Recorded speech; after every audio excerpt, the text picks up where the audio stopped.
26-এর আগে নবান্ন কমিশন সংঘাত তুঙ্গে। ভোটার তালিকায় কারচুপির অভিযোগ। কমিশনের সাসপেনশনে যে নির্দেশ দেওয়া হয়েছিল 4 অফিসারকে, সেই সাসপেনশনের ডেডলাইন শেষ হচ্ছে আজ।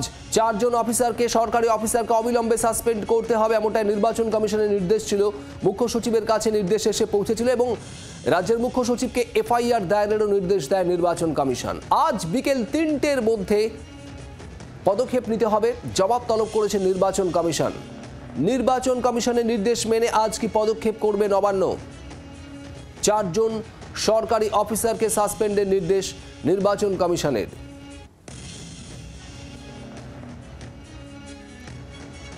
অর্কদীপ্ত মুখার্জি আমাদের প্রতিনিধি রয়েছেন আমাদের সঙ্গে। অর্ক, এই 4 অফিসার যাদেরকে সাসপেনশনের নির্দেশ দেওয়া হয়েছে নির্বাচন কমিশনের তরফ থেকে আজ বিকেল 3টের মধ্যে, ঠিক কি হতে চলেছে? নবান্নের পদক্ষেপ কি হতে পারে, কি খবর পাচ্ছ?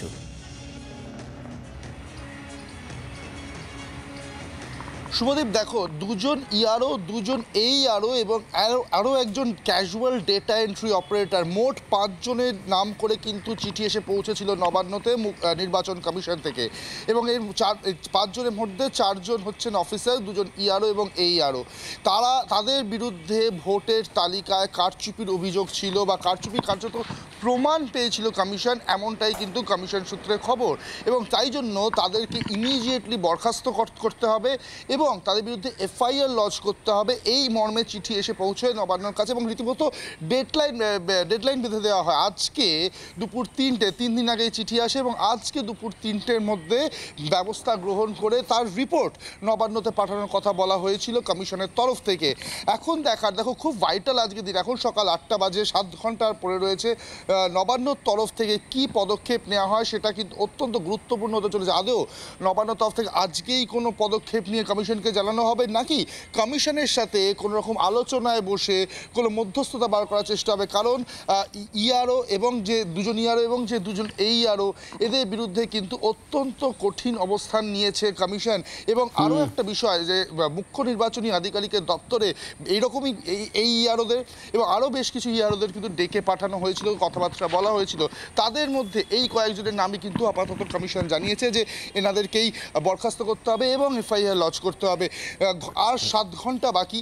নবান্নর তরফ থেকে কি ব্যবস্থা নেওয়া হয় অবশ্যই করে চেষ্টা করা হবে কমিশনের সাথে কথা বলার, এবং তারপরেই হয়তো নবান্নর তরফ থেকে চূড়ান্ত সিদ্ধান্ত নেওয়া হতে পারে যে কি করা হবে, নাকি আরও এই সময় ডেডলাইনটা আরও এক্সটেন্ড করা হবে। সবটাই নির্ভর করছে রাজ্যের মুখ্য সচিব তিনি কমিশনের সাথে কথা বলেন কিনা এবং সেখানে দাঁড়িয়ে কোনো মধ্যস্থতা বেরোয় কিনা, আরেকটু সময় পাওয়া যায় কিনা। এবং অবশ্যই করে নবান্ন যেটা চাইবে তাদের তরফ থেকেও তারাও পুরো বিষয়টা খতিয়ে দেখুক। যে অভিযোগ কমিশন করছে সেই অভিযোগের পুরো ভিত্তি নিশ্চয়ই নবান্নও জানতে চাইবে এবং তারপরেই হয়তো তারা পূর্ণ সিদ্ধান্ত নেবে বা ফাইনাল সিদ্ধান্ত নেবে। তো সব মিলিয়ে এই দিকে কিন্তু অত্যন্ত গুরুত্বপূর্ণ নজর কিন্তু থাকবে, কারণ একাধিক ভোটার তালিকায় কারচুপির অভিযোগ কিন্তু ইতিমধ্যেই কমিশনের তরফ থেকে করা হয়েছে। সামনেই নির্বাচন রয়েছে, 26 নির্বাচন রয়েছে, এসআইআর এর পরিস্থিতি রয়েছে রাজ্যে, শুধু রাজ্য নয় গোটা দেশে রয়েছে। সুতরাং এই পরিপ্রেক্ষিতে বা এই পরিস্থিতিতে রাজ্য এবং কমিশন সংঘাত অত্যন্ত তাৎপর্যপূর্ণ। একেবারে সংঘাত যে একেবারে তীব্র জায়গায় পৌঁছেছে সেটা বলাই যায়। আজ বিকেল 3টের মধ্যে এই 4 জন অফিসার এবং আরও একজন ডেটা এন্ট্রি অপারেটর, তাদের বিরুদ্ধে কি ব্যবস্থা নেওয়া হচ্ছে, নির্বাচন কমিশনের নির্দেশ কি নবান্ন মানবে, আমাদের নজর থাকবে সেদিকে। তবে নির্বাচন কমিশনের এই পদক্ষেপে ক্ষোভ প্রকাশ করেছিলেন মুখ্যমন্ত্রী মমতা বন্দ্যোপাধ্যায়। এর আগে কি বলেছিলেন তিনি এই প্রসঙ্গে শোনাবো আপনাদের। দুজন ডব্লিউবিসিএস অফিসার ওনারা সাসপেন্ড করে দিন, ইলেকশনে ডিক্লেয়ার হয়নি। কি সাহস! আন্ডার হুইচ রুল বাবা সাহেব আম্বেদকর এই কনস্টিটিউশন তৈরি করেনি? এখন ইলেকশনের অনেক বাকি আছে। এখন থেকে কি ভেবেছেন এই এনআরসির নাম করে দেখ ধরে যাকে ইচ্ছা অফিসারদের ভয় দেখাবেন? অফিসারদের পাশে সরকার ছিল, আছে এবং থাকবে। কি বলছে এ নিয়ে বিজেপি, আপনাদের শোনাবো বিজেপি সাংসদ সুকান্ত মজুমদারের বক্তব্য।